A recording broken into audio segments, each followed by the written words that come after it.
Hello and welcome to the Tracy Sandler Show, brought to you by FIVO. I am your host, Tracy Sandler, and super duper is the word I'm going with here. I'm into that. Super duper excited to have my friend, my colleague, the most amazing woman ever, Fox Sports host and reporter, Alex Curry. There's your big introduction. I love it. I love hearing how people introduce you sometimes because you never know where they're going to go. And I'm just like, I'm going to take all the love that I'm feeling from this right now. I like to do a good introduction because, first of all, I don't have anyone on the podcast that I'm not excited to have on the podcast. Yeah. And secondly, you're giving your time. So you should be introduced properly. So I do the same thing on my radio show. I'm like, I started with like 2 sentences. Now I'm like condensed to like 1 really good sentence just to like pump everybody up. I can actually attest to that because I've been on the Saturday show and you do a good introduction. So I'm glad we're on the same page there. Well, I'm having Alex on because we are also both really big Dodger fans. Oh, yeah. And the Dodgers have had a bit of a week. There was a little bit of a sad injury. Say the least. For those of you who missed it, and first of all, may I say to my 49ers fans, followers, I've basically been all 49ers up until this point. And so it was only a matter of time before the summer break was going to put me into the Dodgers. So I apologize, but good for you to learn about your rival. You know, that's what I would say to that. So my Niners. I didn't even think about that. You're 49ers fans or Giants fans. Yes. And so they really dislike each other. They really dislike each other, but I cover 49ers, but I am a Dodger fan. So that just everyone I think has kind of accepted it. But for those of you listening, just remember it kind of is what it is. And I barely talked about the Dodgers leading up to this. And that's a lot for me. But let me tell you, I had a very similar thing because I was a born and raised Dodger fan, right? First game I ever went to, we had season tickets my entire life. And then my first job out of college was Angels sideline. And I was a part of the Angels broadcast for 10 years. And I went through this whole, because it was like right when social media was really taking off. I didn't want to upset any Angels fans. So I did a full sweep of all of my social medias, took off all of my Dodgers stuff. And for 10 years, it was, I love all Southern California teams, but I became the Angel girl.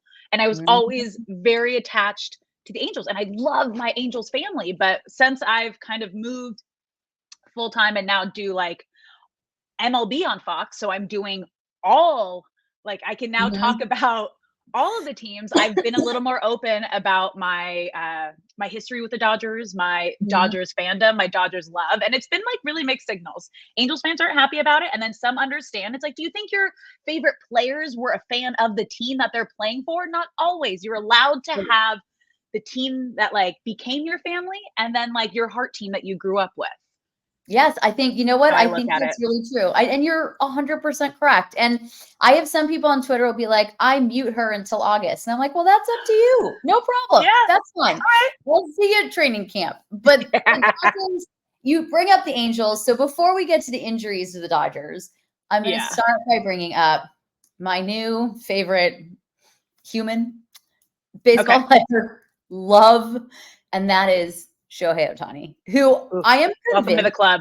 Welcome to the club. We're meant to be friends because he did this Insta story the other day for his dog Decoy's first birthday. And it was very similar to the posts I do for my dog's birthdays. Yeah. And so now I'm basically convinced we're meant to be like really good friends. And I'm hoping that we can make that happen. But he's amazing. I mean, he's as advertised and then some. Yeah, let me tell you. I mean, because I covered the beginning of his Major League Baseball career when he made his debut with the Angels. I was with them up until 2021. So I was with them through the debut, the first Tommy John, and then the comeback to the first MVP. And he is the most kindest, dedicated human you will ever meet. Like his life is eat, breathe, play, study baseball. That's all he wants to do. He's having fun out there. He's having fun in the clubhouse and in the dugout. He is a big kid who just absolutely loves the game and wanted to win, which is why, and like it breaks my heart to say this for Angels fans, which is why he needed to move on. And I said from the very beginning, he's just going to go right up the freeway and he's going to end up in LA. He's going to be a Dodger. It's where he was meant to be and born to be. He wanted to be on the West Coast. it's better for his Japanese audience, West Coast times opposed to East Coast times. He was comfortable over here. And the biggest thing is, like the Dodgers said, we want to win. We are the best regular season team who has not figured it out in the postseason minus 2020 over the last, 10, 11 years that they've won the NL West. And this could be their missing piece to help get them over the hump. Well, when I mentioned at the top of the pod that the Dodgers have had a week, they had a week in that Yoshinobu Yamamoto goes on the IL with a strained rotator cuff. He leaves a game early with tricep tightness. He goes the next day. Mookie Betts, I was watching as it happened and literally screamed, no, which I think everyone did. And my dogs were like, what do we do? I'm like, no, it's not you. But when he gets hit in the hand, writhing in pain. I mean, it was terrible to watch. Oh, yeah. Both of whom should be back for the postseason. I know with Mookie, they said out 6 to 8 weeks. With Yamamoto, I don't believe they've given a timeline, but everyone is expected to be back. So at least the timing of these injuries was not terrible. But I segue to that because then you have Shohei is now the leadoff hitter or has been. Well, he was okay. So on the day that we're recording this, it's Thursday. So this is coming out Friday. At the time we're recording, the Dodgers are playing the Rockies, and Shohei Ohtani leadoff hitter. And they're winning. And they're winning. And Shohei leads off with a home run. Greatest leadoff hitter of all time. Shohei Ohtani. But he thrives everywhere. He's incredible. We knew that Ohtani was going to do something special this year just because this is the first time that he's been solely able to just focus on hitting. And he's had some up and downs already this season. Had a little bit of like a couple week slump for Ohtani, still hitting home runs, still getting on base, still like above a 200 batting average. But this is one of the best starts that he has had in his career. And he is a 2-time unanimous MVP. So he's dropped a little just because of the little slump that he had last month in a lot of the stats that he was leading, but he's still like, he's found his groove again. This week, he's batting .379, now 4 home runs. Like there's something about him that will never not allow him to be the best at what he is doing. So when he was two-way player and 2-time unanimous MVP, we were seeing him do things we had never seen before. And now, because before that, like watching his weekly, just like getting ready to pitch and to hit, and he wanted to hit every single time he was pitching. There was no days off. Like you have to literally pull Ohtani away from a lineup to have him take a day off. And honestly, when he was with the Angels, he couldn't afford to do that because Mike Trout was injured. There was a lot of injuries. He was the team. If he wasn't playing, they were not going to win games. I think now when he's on a team filled with all of these MVPs, hopefully Mookie's back soon, but you have Freddie, and hopefully Max Muncy's back soon. But you have so many guys. Teoscar Hernandez, who has been one of the best offseason pickups that no one is talking about. Well, I think after the Yankees series, everyone was like, this guy, he was my guy to watch at the beginning of the season that wasn't getting a lot of hype. But you could really tell he was going to mesh into this Dodgers lineup really well. And he has a great relationship with Shohei Ohtani.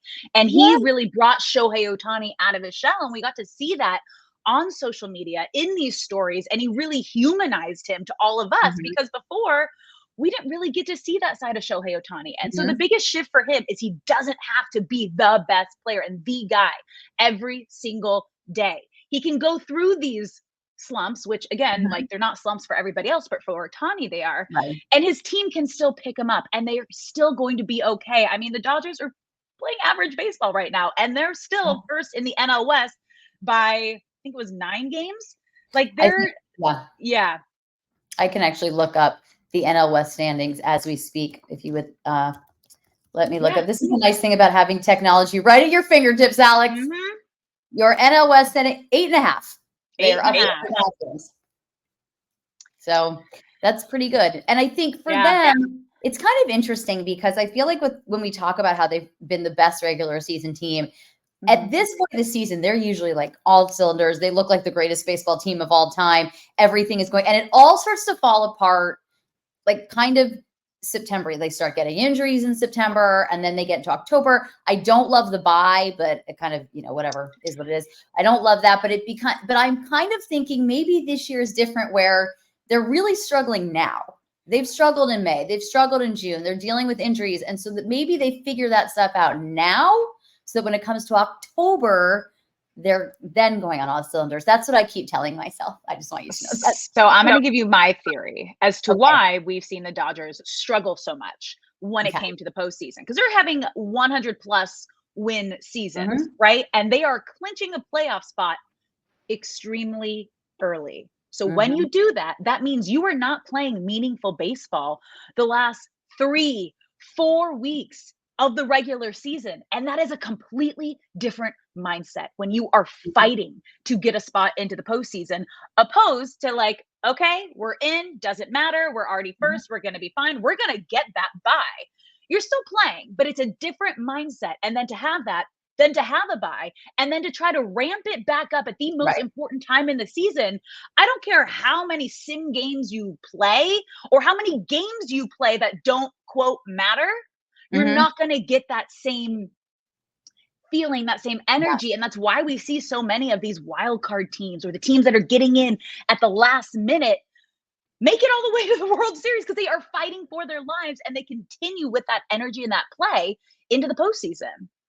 I think you're right. And, you know, I look back at 2021, where the Dodgers were fighting with the Giants for the NL West up until the end. They lost the NL West by a game, and they had to do, and I was not a fan of this before, but now with the bye, I was a fan of this. And they had to do a one and done game against the St. Louis Cardinals. And they went out there, and they have Scherzer, they have all the things, and Chris Taylor hits a game-winning home run in the bottom of the ninth. I was there. I mean, thinking about it just gives me chills. It was amazing. Then they go on to the division series against the Giants.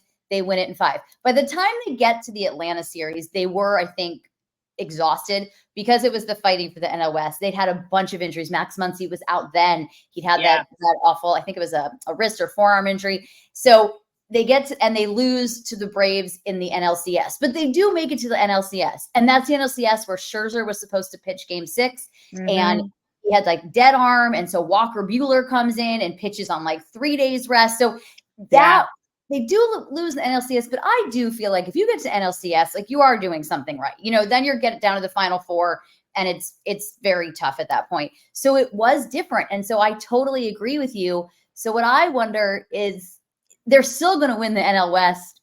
Yeah. Probably in a landslide, because there's just not that much competition. Sorry, Giants fans, but there just isn't that much competition in the NL West. What can they do when they get to the postseason to counteract that? Pitching. They need to have 3 like ace, co-ace, third guy that you know that when they get on the mound, you're going to win a game. Obviously, Tyler Glasnow has been lights out for the Dodgers. I mean, he's been in the Cy Young conversation the moment he came over. His strikeouts are just out of this world. So if he can continue staying healthy, doing what he's doing, there you have your ace. Hopefully Yamamoto is going to be back by the time the postseason hits. It's a rotator cuff situation. And again, he was still getting acclimated to pitching in Major League Baseball, even though he was a 3-time their MVP and Cy Young winner in Japan. People don't realize how different the transition is to Major League Baseball. The mound's different, the ball's different. There's a culture shock, the language, like everything you have to take into consideration for these guys to come over and be what they were over in Japan. It took Ohtani a year to really kind of figure it out and get settled in. So if they can get Yamamoto back, I mean, they just put Walker Buehler on the 15-day IL with his hip inflammation. He's coming off his second major elbow surgery. Bobby Miller made his return after 2 months on the IL. He, I think, is going to be such an important piece for the Dodgers if they want to make a deep playoff run, because he is one of the most promising young pitchers when he is on. And then you have Clayton Kershaw, who's like making his rehab start and will be a good 4 in this, which is crazy to say and think about. But you're right. And I think with Walker Buehler, he went on with the hip thing, but the reality is he's, since returning, he's had really one good game, and he has not been particularly effective, which breaks my heart to say it, because I just love Walker Buehler. And, you know, Dave Roberts said this will give him an opportunity to figure things out, and he's not figuring them out in Major League games. But with Kershaw, the last outing we saw from Kershaw, and yes, he was hurt, was a disaster. It was game 1 of that division series. And I actually took my niece and nephew to that game. And I think it was after like and I do not leave games early, especially not playoff games, but I believe it was like 6-0 after the second inning, something like that. And I turned to my niece and nephew and I said, well, if things haven't dramatically improved by the 5th, would you two like to go for ice cream? They're like, yes. So we went to Salt and Straw to dry ice lives. But it'll be interesting to see how Kershaw does when he comes back. I think they're going to have to add a pitcher at the deadline. And I know that their GM said a couple days ago that the injuries to Betts and Yamamoto don't really change their trade deadline plans, which I understand because they both should be back. But I still think they've got to add a pitcher because really in everybody you just talked about, the only one that we know for sure, and I only say this because Yamamoto is Tyler Glass now. And I think Yamamoto proved in that Yankees game, he can do it on the big stage. Oh, yeah. But he pitched 108 pitches in that game, and then he was hurt, which is, more than he was used to. So I think they've got to add one more person because you might want, and this, I had mentioned this on the podcast. I did have one other Dodgers podcast a few weeks ago, and I had mentioned this to my guests, and maybe it's totally ridiculous and maybe it would never work, but I think back to the Braves a million years ago, and John Smoltz towards the end of his career went into the bullpen, and he became their closer, and he was really good at it. And I wonder, when Kershaw comes back, it remains to be seen, but I think they got to find another arm. And so if you do have Glasnow, Yamamoto, Bobby Miller, and maybe one other arm. If Buehler actually figures it out, it's just going to take him. You literally, he's coming off a second Tommy John surgery. That is a big deal. It's going to take time, and it's going to take time at the big league level. But he give you a solid 5 innings? That's what I think they need to figure out. And they're going to have to figure that out probably sooner rather than later because it could take them a season to figure it out. And that's not a knock. That's just the reality of coming off 2 major surgeries. So you need to know, can he give you 5 solid innings? Or maybe Walker Buehler is figuring it out. Maybe he comes in and he can give you 2 solid innings, from the bullpen. But I just feel like they've got to add an arm. And I know everyone also wants them to add a bat, and they're probably going to have to add a bat too, which I'm not opposed to. I want it to be Cody Bellinger, even though I know it won't be, but it would be my dream. Doesn't everybody? I mean, everybody, but apparently everybody. I know. Everybody, but apparently the one that got away. One that all my friends is like, my dear Cody, the one that got away. I'm sitting here talking to you with one of my multiple Cody Bellinger bobbleheads. I love. Did you see? Have you seen the Ohtani bobblehead that they're doing with Decoy? Yeah, I'm going to that game. I'm going to get there at 2 p.m. Oh, you're going to have to. So his last bobblehead, there was a line wrapped around the stadium 3 hours before the gate opened. Yeah, which is bananas. And I actually had a friend. I was so lucky. I was in Dallas for my niece's bat mitzvah, and I gave the tickets to a friend, and I said to her, "I'm giving you these tickets on one condition." I get the bobblehead. She's like, she went with her parents and her boyfriend, and they kept 3, and I got 1, and I have it. I have my bobblehead. Did you get a white jersey or a gray jersey? It's a white jersey. Because the gray ones were going for a good amount of money. They sure were. No, this is a white jersey, and it's on actually my dining room table. A lot of people have decor, flowers. Not me. I have a row of bobbleheads in the middle of my dining room table. I love it. Cody, Freddie, Shohei. It's so funny. That is my. It's me and all my friends. I'm just hanging out and having dinner with me and all my friends. Meanwhile, I live in a jungle, if you can't tell. So my house is just completely surrounded in plants. So those are your friends. I have 4 plants on my table behind my screen that I'm looking at right now. My friends are bobbleheads and your friends are plants. I think it's totally fine. This is totally normal. So everything's good. Everything is good, but it's just who we are, and I like it. It's personality decorating. That's what I'm going to say. Personality decorating. I love that. So before we wrap up and make the 49ers and Giants fans happy that they don't have to listen to anymore, what is your prediction for these next several months? What do you think? Do you think they can do it this year? I mean, before the season started, I picked the Dodgers to play the Yankees in the World Series. And I got so much backlash for this. Oh, that's such a cop-out. You're going to pick the 2 name teams. I'm like, do you guys not realize that they have the best talent on both of these teams for the first time right now? So I have the Dodgers picked them before the season to win the World Series and for Mookie Betts to win NL MVP. That one obviously took a big hit with this injury. But the way everything was going, it was lining up to be that way. I believe if they can just maintain who they have now. Glass now needs to stay healthy. They need Muncy and Mookie back. They need Yamamoto back. If they can do that and they are playing meaningful baseball all the way until the postseason starts, they have a chance to get this done. But again, they're going to need 3 solid pitchers that they know that they can depend on if they want to make a deep run in the postseason.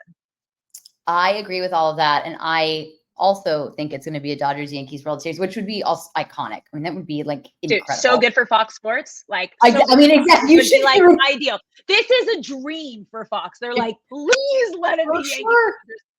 I mean, it's crazy.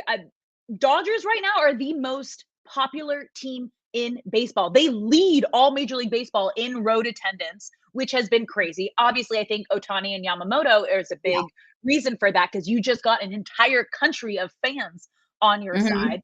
But they're giving you the product that we want to see, and there's stories and there's drama and it's fun and it's great. And we haven't even talked about this. Everything that Ohtani is doing this season, he is doing after this insane scandal that went down with his best friend. Like, yes, I mean, all of this with crazy outside stuff going down. So if that doesn't add to his greatness, like, get out of here. Like, it's appreciate a true Hollywood story. The Dodgers, there's already a TV show in the works. But I mean, I did see that. But I mean, if the Dodgers win the World Series, it is a true Hollywood story. It had everything. It had scandal. It had drama. It had injury. All the things. It has sunflower seeds. What else do you need in a true Hollywood story? So I think they can do it. Alex, thank you for your time today. Please let everyone know where they can find you. Yeah, thank you for having me. Well, you can follow me on all social media platforms at Alex_Curry. You can catch me, my Fox Sports Saturday radio show every day or every Saturday, 1 to 3 p.m. Pacific. And then the next 2 weeks, I'm going to be on The Herd a whole bunch. So tune into FS1 and watch me on The Herd. Oh, amazing. That's awesome. Thank you for telling us that. We will definitely be tuning in. You guys, you can find me on Twitter at Tracy FGSN, on Instagram at Tracy Sandler. And we just redid our website and it looks amazing. So please check it out, FGSN.com. We are brought to you by FIVO. We are brought to you by Bet Online. If you like what you heard, and I know you did, make sure to give us a 5-star rating and a super positive review. And I think those are all my announcements for the day. So I'll talk to, we're going to be off for the next 2 weeks, guys. Just FYI, next 2 weeks. And then we'll be back for all things training camp and Dodgers. All right, I'll talk to you later. Bye.